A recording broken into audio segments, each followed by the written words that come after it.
Yankoba Diène remplacé na El Malick Ndiaye. Abass Fall jamono ji moo nekk le ministre du travail nan nga jàngatee tamit changement yi nga xamante ne am na. kii la rek léger très léger remaniement. y a pas eu comme ni ko gars yi foogee woon sax non remaniement moom sax man xalaatuma ko woon. man personnellement wala ak ñeneen. on avait parlé de vraiment de réaménagement possible réaménagement. D'accord. Le réaménagement a eu lieu. Avec l'élection de El Malick Ndiaye. te c'est tout à fait normal mu quitté gouvernement bi. Yankoba Diémé remplacé ko.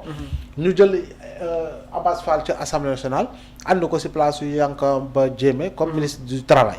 Et je pense que du parce que dafa gagné Dakar moo tax parce que pratiquement la quasi-totalité des têtes de liste départementales de Pastef ont gagné leur département. kon fii du saxal tàngal. alors que jamono yàggul remaniement xam nga lu doon am lu tax mënoo am à chaque fois élection bu jàllee. dañ doon naqal nit ñi. naqal waaw dañ doon récompenser. ñii gagné la ñuy dugal ñii perte la ñuy dàq ñu génnee leen. waaw moo tax saa bu ñu jugaan ci élection ñëpp di xaar remaniement. alors que fii nag ce n'est pas le cas. te fii presque ñëpp gagné nañu. parce que tey département ñaata département la Pastef gagné. tey kon da nga war a da ngay naqal ñëpp. pour dire qu'en réalité encore une fois. ñoom xëy na Abass Fall am na posture bi am na carrure bi am na jaar-jaar bi pour dugg ci gouvernement bi et occuper le poste de ministre du travail. amul leneen. Professeur peut-on s'attendre ñu renforcer li nga xamante ne moom mooy les pouvoirs du premier ministre. mais on en parle depuis combien de temps. nga foog ni waxtaan bu bees la. nga foog ni yow da nga foog ni waxtaan bu bees la. yàgg na non yàgg na. depuis mais exécution bi moo doon. non sax il y a jamais eu exécution. non il y a jamais eu d'exécution parce que il n'y a jamais eu de renforcement des pouvoirs du premier ministre. D'accord. loolu moo di dëgg. mais quand on parle de l'hypertrophie présidentielle mais c'est depuis 63. depuis 1963 nos présidents grossissent en termes je veux dire de pouvoir. Exactement. donc bu ñu yegsee ci benn coin de rupture ou autoroute même de rupture pour ne président dañuy wàññi dooleem. moom te moom mu décidé ni man damaa bëgg wàññi sama doole. mais loolu il faut c'est à saluer. parce que l'hypertrophie présidentielle. la charte de gouvernance démocratique des assises nationales en a parlé. D'accord. Les conclusions de la commission nationale de réforme des institutions en ont parlé.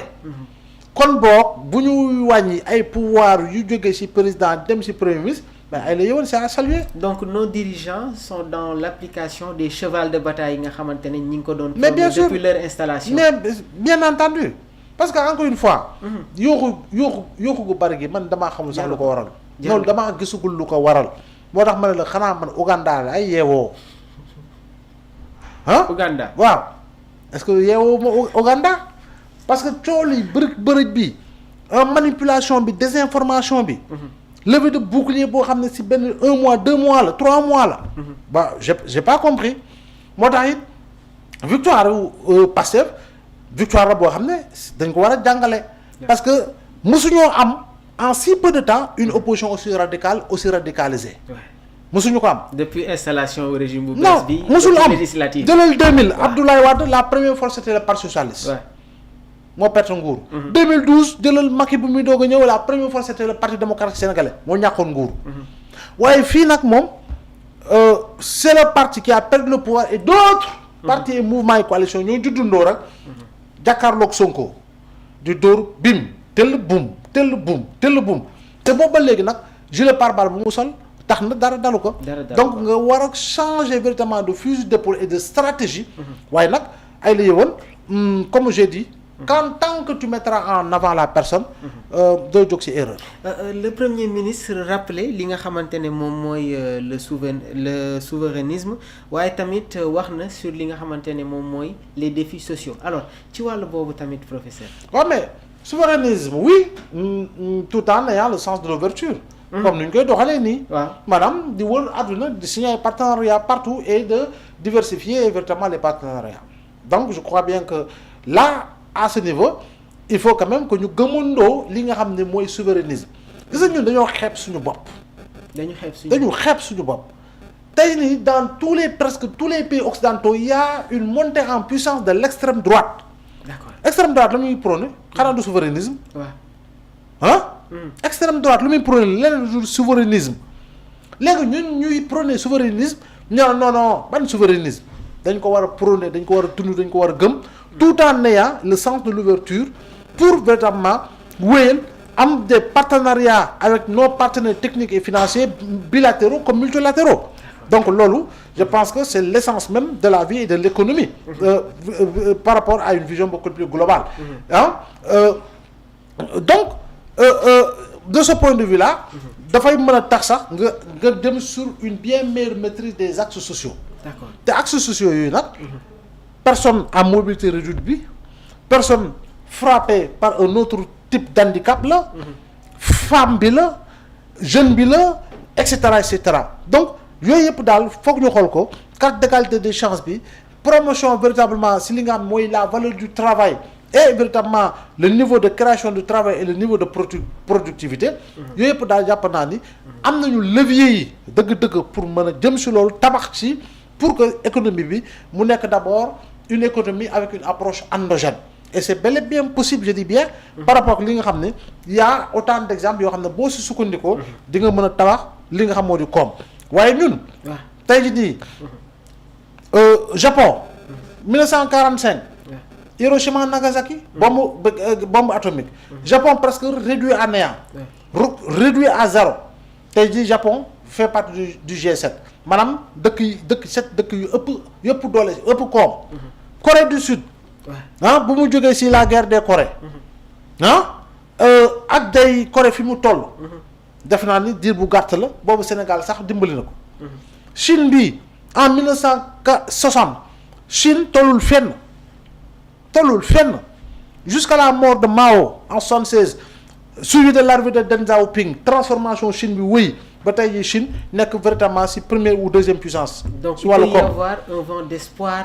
Il nous faut vivre je ne parle même plus de vivre l'espoir. Il faut rendre réel l'espoir. D'accord. Accompagner ce nouveau régime. Oui, rendre réel l'espoir afin que nous puissions vivre notre première révolution industrielle. Exactement. Parce qu'il nous faut quand même vivre notre première révolution industrielle. waaye nag du si kepetu. fajul dara. Job. Il faut quand même job comme ni ko Idrissa Seck waxee Idrissa Seck si slogan présidentiel pour doon wax toog job. waaw. Alors professeur avant ñuy ñëw sur le dernier point gis nañ ne que nag depuis un certain temps ñi nga xamante ne ñoom lañ daan tàmm di gis ñuy agiter le débat politique ils sont un peu au silence qu'est-ce que cela signifie. ci wàllu boobu mais tamit ils sont obligés. yow nga dem tournoi yow match de poule ba final. ñu boole lépp dóor la ay 6-7. da ngay amatoo looy wax da ngay dem toog nag. c'est que nag gars yi dañuy jékki-jékki saay rek. non da ngay dem toog ba pare dem wuuti nag recrutement yu baax da ngay équipe bi ngay xam ne kon équipe bi faible na da ngay dem jënd joueur. et le niveau du débat. non da ngay wuti joueur pour ñëwaat pour jouer si li nga xam mooy niveau bu gën a kawe bi taxaw ñu dóor la 6-0 ak 7-0. loolu nag ku ko xamul da ngay nax sa bopp gis nga tu peux exister on peut te connaître tu existes. On te voit dans les médias, tu existes. On te lit dans les colonnes des journaux, tu existes. On te voit sur les plateformes digitales, tu existes. On te voit dans les réseaux sociaux, tu existes. Mais c'est une existence virtuelle. Existence virtuelle. Oui, parce que derrière toi, il n'y a rien. Et quand il n'y a rien derrière toi, ben, nous prétendons gagner d'ara. Non, façon politique, non, c'est faux. Parce que c'est un cas d'école.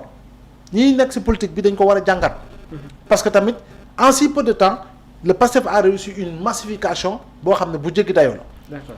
En termes de recrutement de cadre en si peu de temps xoolal lu mu recruter ci cadre mais en si peu de temps xoolal lu mu fidéliser ci militant ak lu mu fidéliser ci nombre de sympathisants donc loolu nag ku xamul ni politique trajectoire boobu nga war a jël ba pare def la promotion de la jeunesse def la promotion des femmes si li nga xam mooy kaddu si leneen ak ma xam ne mooy leen aujourd'hui da ngay xool ñaata jeune fille la ñu nommé depuis l'arrivée du président Diomaye comme directrice générale comme PCA wala comme leneen donc pour dire que père égalité bi nga xamante effectivement ne ñu koy mettre en effectivement tey nii c'est le contraire qui touche les partis moo tax partis yooyu jamono ji dañoo nekk ay partis yoo xam ne dañoo feebar ce sont des partis qui sont sous perfusion politique ce sont des partis qui sont sous perfusion politique te bu ñu xamul kan mooy di docteur bi dañuy wëlbatiku dugg dans le coma. Très bien.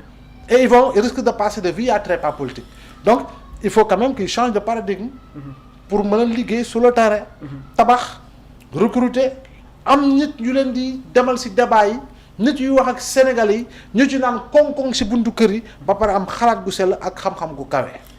orientation relief donc mu nekk tamit ay kàddu yi nga xamante ne le professeur Abdoulaye Mbow jot na ko yëkkati foofu la ñuy jaarani dugg sur notre dernier point presse gis nañu ki nga xamante ne moom moo yor wàllum communication muy le ministre Alioune Sall jot nañu publier médias yi nga xamante ne état bi jot nañu leen reconnaître donc ce mardi le ministre de la communication Alioune Sall a publié la liste des médias waaye tamit ñi nga xamante ne ñi ngi respecter le code de la presse et qui sont par conséquent reconnus par l'État. Il s'agit de 112 médias sur les 535 recensés par le gouvernement, dont 54 presses en ligne, 10 télévisions, 14 journaux, 14 chaînes de radio, 11 chaînes de radio communautaires et 6 web TV. Donc selon le ministre, la liste est provisoire et les médias non reconnus en 72 heures pour se régulariser et se conformer au code de la presse. Si après ce délai